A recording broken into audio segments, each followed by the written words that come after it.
துவாரகா கோவிலின் அற்புத சிறப்புகளை பற்றி நாம் இன்றைக்கு பார்க்கலாமா வாங்க.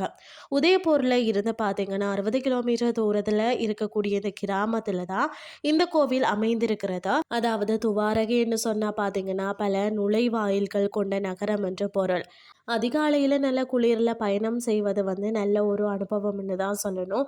பனிக்காற்றில் அதனுடைய சூரியனின் கதிர்கள் பாயும் போதும் அனைத்து பொருட்களுமே பார்த்தீங்கன்னா பொன்மயமாக ஜொலிக்கிறதுனே சொல்லலாம். இந்த ஆலயத்தில் பார்த்தீங்கன்னா குழந்தை துவாரகாதீசன் கோயில் கொண்டுள்ளதால் கங்ரோலி துவாரகை என்று அழைக்கப்படுகிறதாம்.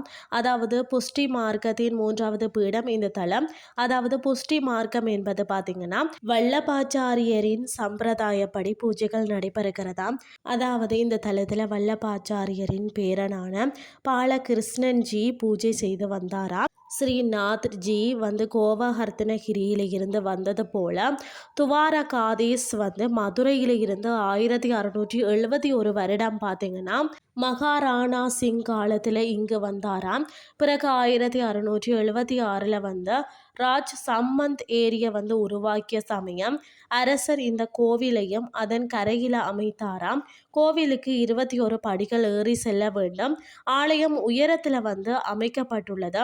முகப்பில பிரம்மாண்டமாக பல வண்ண ராஜஸ்தானத்து ஓவியங்களை தீட்டப்பட்டுள்ளது. இந்த தளத்தில் பெருமாள் 4 கைகளையும் பார்த்தீங்கன்னா கதை சங்கு சக்கரம் மற்றது பத்மம் ஏந்தி நின்ற கோலத்தில் அதாவது சதுர்ப்பு தாரியாக காட்சி தருகிறார். இந்த தளத்தில் பார்த்தீங்கன்னா பல ராமர் மற்றது கிரிதரர் சந்நிதிகளும் இருக்கிறதா.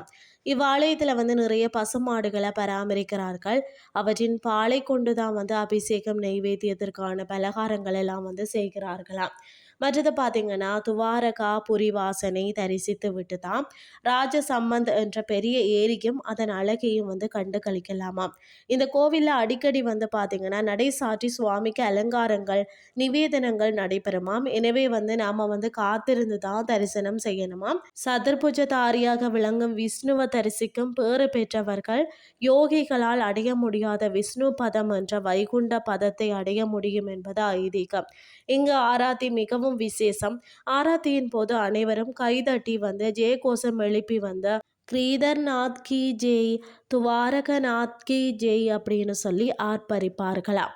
இன்றைய கிறிஸ்டி உங்களுக்கு பிரயோசனமாக அமைஞ்சிருக்கும்னு சொல்லி நானும் நம்புறேன். இதே மாதிரி மற்றொரு கிறிஸ்டின் வாயிலாக உங்களை சந்திக்கிறேன். நன்றி.